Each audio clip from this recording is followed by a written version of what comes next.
Hello student, मैं सौरभ कोहली आपका हार्दिक स्वागत करता हूं अपने यूट्यूब चैनल में। आज हम चर्चा करेंगे political science class 12 chapter 8 globalisation यानी कि वैश्वीकरण का।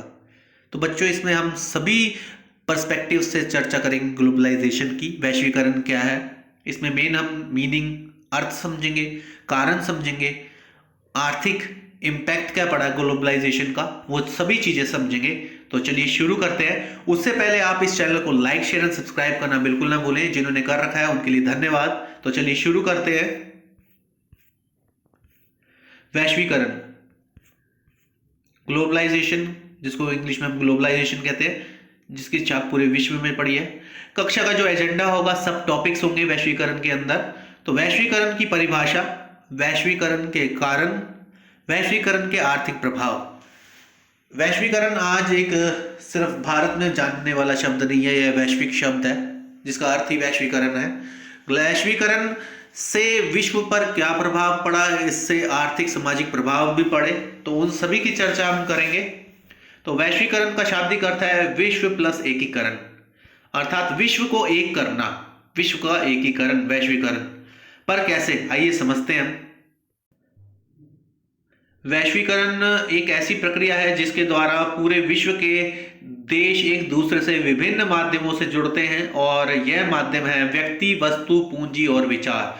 तो बच्चों, आपने समझा कि वैश्वीकरण एक ऐसी प्रक्रिया है जिसके द्वारा पूरे विश्व के देश के एक दूसरे से विभिन्न माध्यमों से जुड़ते हैं, और माध्यम है व्यक्ति, वस्तु, पूंजी और विचार, यानी कि आपकी कम्युनिकेशन। पूंजी यानी कि पैसा, वस्तु यानी कि गुड्स, व्यक्ति यानी कि मैन पावर या मैन। इस प्रकार यदि पूरे विश्व में व्यक्ति, वस्तु, पूंजी और विचार के प्रवाह की प्रक्रिया सुचारू और असमान तरीके से हो रही है, तो हम उस प्रक्रिया को वैश्वीकरण मान देते हैं। तो बच्चों, वैश्वीकरण समझे कि वैश्वीकरण में यानी कि इसमें वर्ल्ड लेवल की बात आती है, पूरे विश्व की बात आती है। इसमें वस्तु, व्यक्ति, पूंजी, ये सभी चीजें शामिल होती हैं वैश्वीकरण में। उसका एक कंट्री से दूसरी कंट्री में कनेक्ट होता है, वो किसी भी रूप में हो सकता है। तो जब ये वैश्वीकरण प्रक्रिया प्रोसेस होता है, तो एक कंट्री का दूसरे से कनेक्ट, दूसरे का तीसरे से, तीसरे का चौथे से, तो इस तरह से कनेक्शन बनता है, तो ये वैश्वीकरण प्रक्रिया बनती है, वो प्रोसेस बनता है। तो वही उसे ग्लोबलाइजेशन कहते हैं।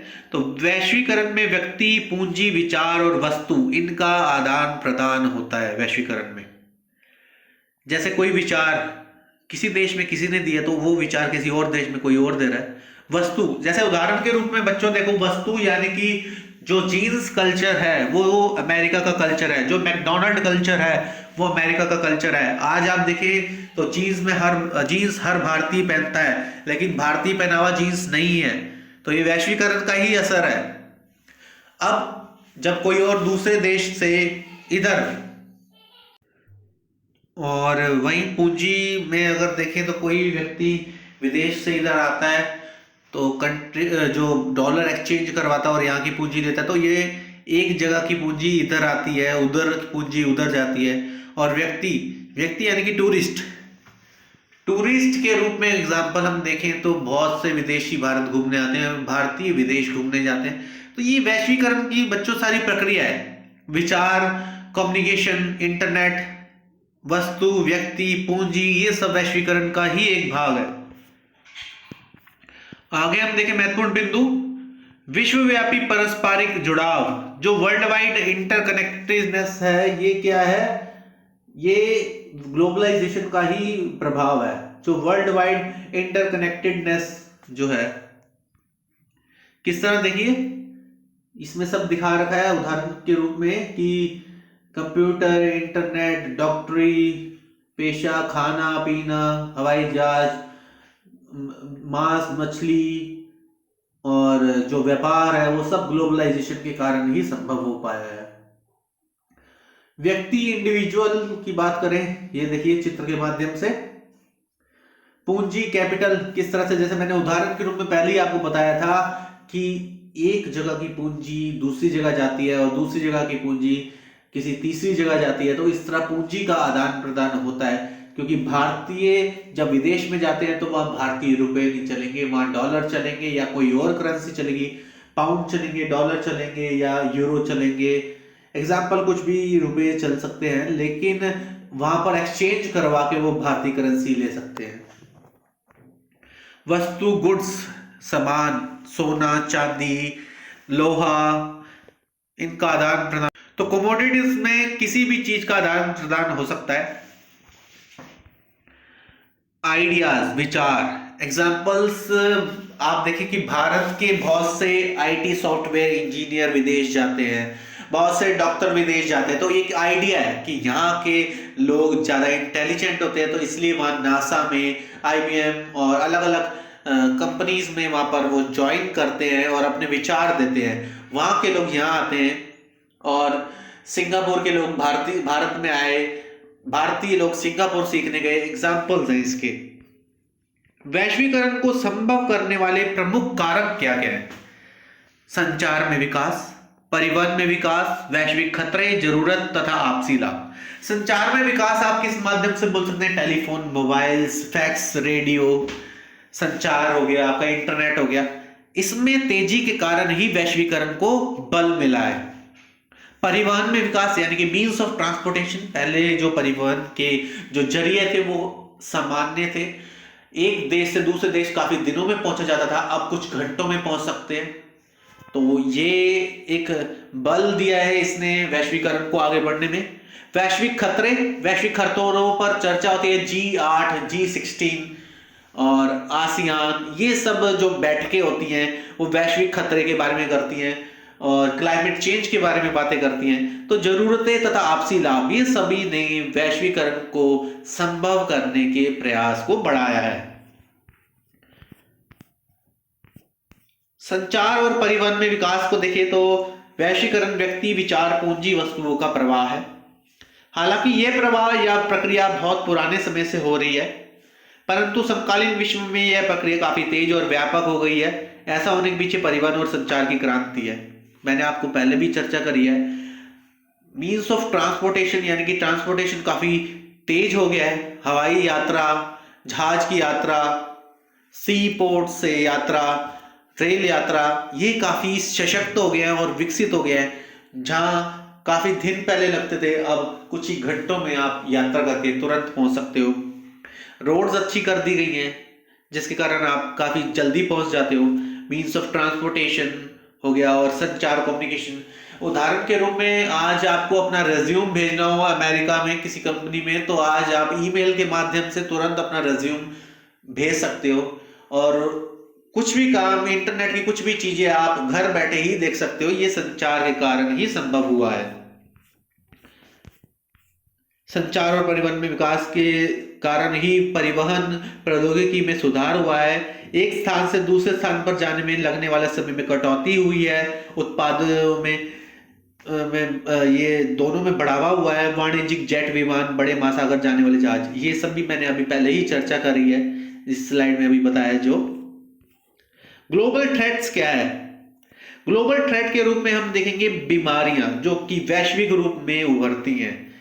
आपकी किताबों में इन्फ्लुएंजा, एबोला, HIV, सार्स, ये सब का जिक्र किया होगा।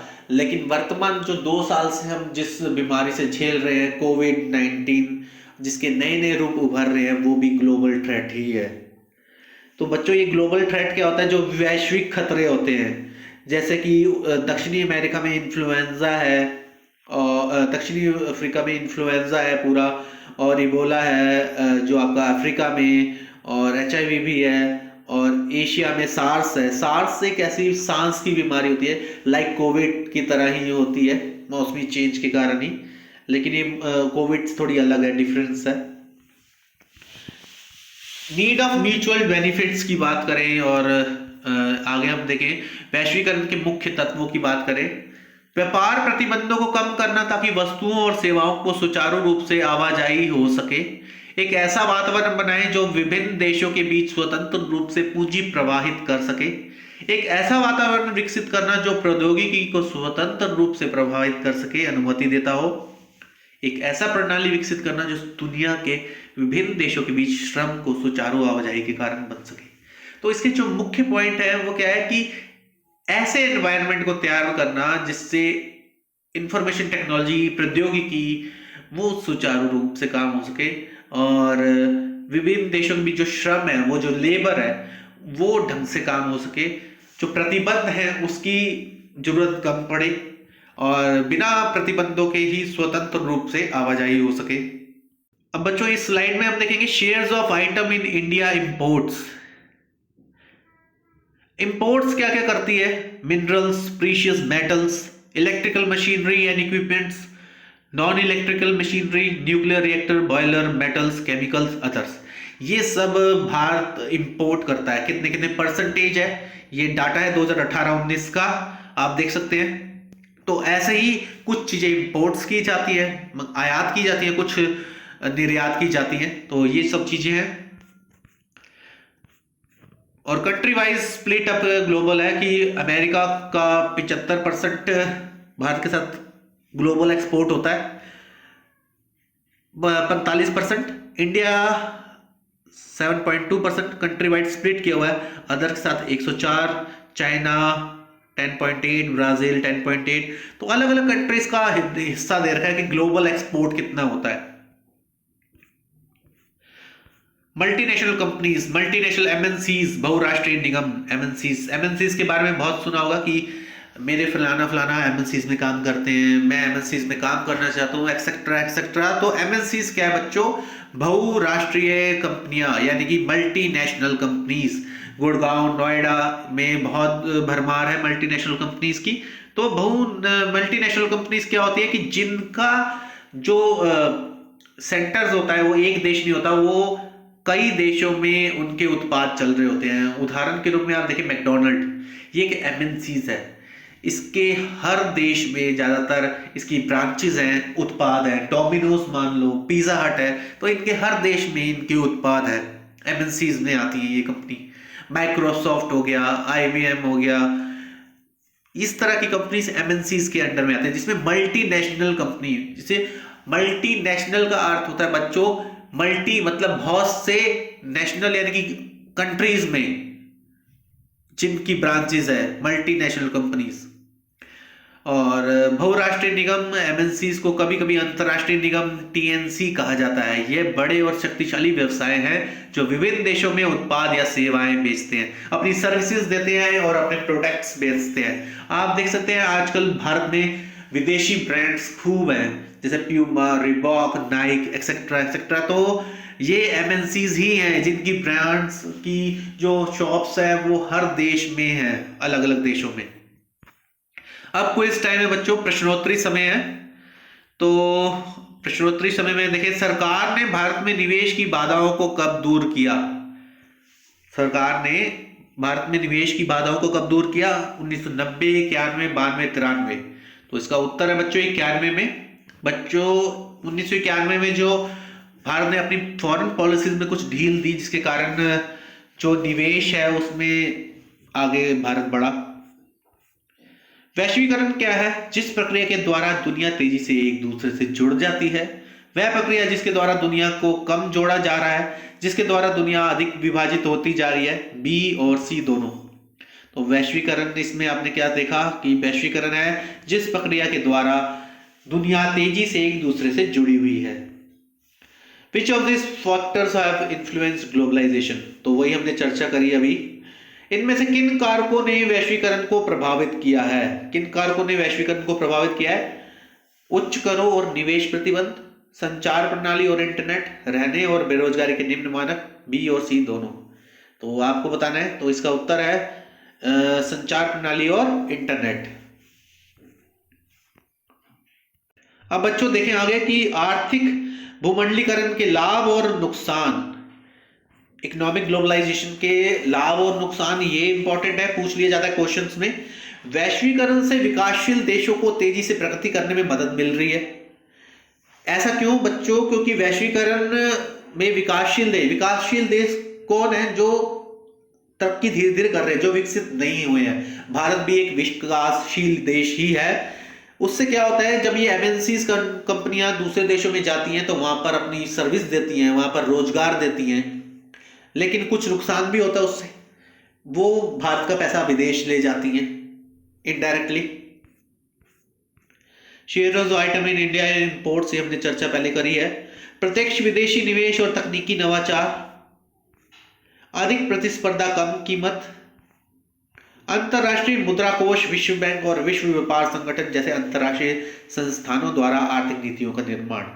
अब बच्चों की आर्थिक नीतियां कौन निर्माण करता है? World bank, IMF, world trade organisation. ये वर्ल्ड लेवल पर आर्थिक नीतियों का निर्माण करते हैं कि कितने स्तर पर कौन क्या व्यापार करेगा, क्या टैक्स का दायरा होगा, ये सभी चीजें इसके अंतर्गत आती हैं। ये निर्णय करते हैं कितना परसेंटेज क्या होना चाहिए, कितना व्यापार, कितना किसके साथ प्रतिबंध होना चाहिए, कितना मुक्त व्यापार होना चाहिए, ये सभी इनके अंडर में आता है। तो व्यापार में वृद्धि और वस्तुओं के अधिक से अधिक विकल्प के बारे में हम बात करें तो व्यापार में वृद्धि होती है, इससे वस्तुओं के अधिक से अधिक विकल्प मिले हैं। पहले विकल्प नहीं थे, ग्लोबलाइजेशन के कारण आज हमारे पास विकल्प है कि हम क्या लें क्या ना लें। रोजगार में वृद्धि हुई है, इंक्रीज ऑफ एम्प्लॉयमेंट हुई है। जैसे मैंने आपको बताया कि कोई MNCs अगर भारत में आती है या किसी और देश में जाती है तो उससे क्या होता है कि वहाँ पर नया स्ट्रक्चर शुरू करती है, वहाँ अपनी अगर कंपनी शुरू करती है तो वहाँ के ही लोकल लोगों को वो लेती है काम धंधों पर। तो ये रोजगार में वृद्धि हुई इससे। अब आर्थिक भूमंडलीकरण के नुकसान क्या क्या है? आर्थिक भूमंडलीकरण के नुकसान है, घरेलू उद्योगों को नुकसान होता है। अब जब भारी कंपनी आपके पास आ जाएगी तो जो लोकल जो चीज़ें होती है तो वो इतनी ज़्यादा बेनिफिट में नहीं जा पाती, तो घरेलू उद्योगों को नुकसान होता है इससे। और प्राकृतिक संसाधनों का भी स्थानांतरण होता है कि क्योंकि जब एग्जाम्पल कोई फैक्ट्री इधर लगती है, वो जगह उसको मिलती है तो वहाँ पर जो आसपास प्राकृतिक संसाधन है उसका हनन होता है या वो उसको शिफ्ट किया जाता है या उसके जगह कुछ और स्थापित किया जाता है। तो विकसित देश कुशल लोगों और संसाधनों को गरीब क्षेत्रों से दूर खींचते हैं। विकसित देश क्या करते हैं? कुशल लोगों और संसाधनों को गरीब क्षेत्रों से दूर खींचते हैं। जैसे भारत में कुशल लोग हैं, जो एक्सपर्ट हैं, उनको अपने पास वो बुला लेंगे। संसाधन जो है, संसाधनों को गरीब क्षेत्रों से दूर खींचते हैं कि सारे जो संसाधन है वो अपने पास खींचते हैं विकसित देश। ये ऐसा सत्य है। और बहुराष्ट्रीय कंपनियों की एकाधिकार शक्ति होती है, मोनोपोली होती है, वो अपनी मोनोपोली चलाते हैं किसी भी सरकार के समय। स्थानांतरण क्षेत्रों से संरचनात्मक बेरोजगारी, यानी कि जो स्थानांतरण क्षेत्र हैं उससे संरचनात्मक बेरोजगारी होती है। अनएम्प्लॉयमेंट तो स्ट्रक्चरल होती ही है बदलने से। आगे इसमें सामाजिक सुरक्षा तंत्र को कम करना होता है। सामाजिक सुरक्षा तंत्र कम होता है इससे, और सामाजिक सुरक्षा भी कम होती है। सामाजिक सुरक्षा नेट शब्द का उपयोग किसी भी कार्यक्रम के व्यापक संदर्भ में भी किया जाता है जो आर्थिक रूप से गरीब व्यक्तियों या परिवारों का लाभ प्रदान करता है। सामाजिक सुरक्षा जो है, तो कुछ अर्थशास्त्रियों ने आर्थिक वैश्वीकरण को दुनिया का नव उपनिवेशीकरण बताया है। जैसे उपनिवेश होता था पहले, विदेश मतलब जब भारतीय गुलाम थे तो उपनिवेश था भारत अंग्रेजों का, तो ये नव उपनिवेशीकरण है एक तरह का। कुछ अर्थशास्त्रियों ने इसे कहा है कि आर्थिक रूप से गुलाम होना। अंतरराष्ट्रीय मुद्रा कोष, विश्व बैंक, अंतरराष्ट्रीय मुद्रा कोष और विश्व बैंक और विश्व व्यापार संगठन जैसे अंतरराष्ट्रीय संस्थानों और अमीर और विकसित देशों का दबदबा रहता है। ये ध्यान रखने वाली वो बात है। और अब होमवर्क में आपके लिए है कि वैश्वीकरण क्या है, तकनीकी उन्नति ने वैश्वीकरण को कैसे प्रभावित किया है, वैश्वीकरण के किन्हीं 4 आर्थिक परिणामों की व्याख्या करनी है आपको, वैश्वीकरण को परिभाषित करना है, वैश्वीकरण के किन्हीं 3 कारणों की व्याख्या करनी है। और इस तरह हमारी आज का जो ये वीडियो है ग्लोबलाइजेशन पर खत्म होती है। धन्यवाद। और इस चैनल को ज़्यादा से ज़्यादा शेयर करें, जिसको नीड है इन क्वेश्चंस की उनको सेंड करें। ये वीडियो को ज़्यादा से ज़्यादा लाइक करें ताकि मैं आपके लिए बहुत अच्छी वीडियो और लेकर आऊँ। इस चैनल को बढ़ावा दें। और अभी के लिए धन्यवाद।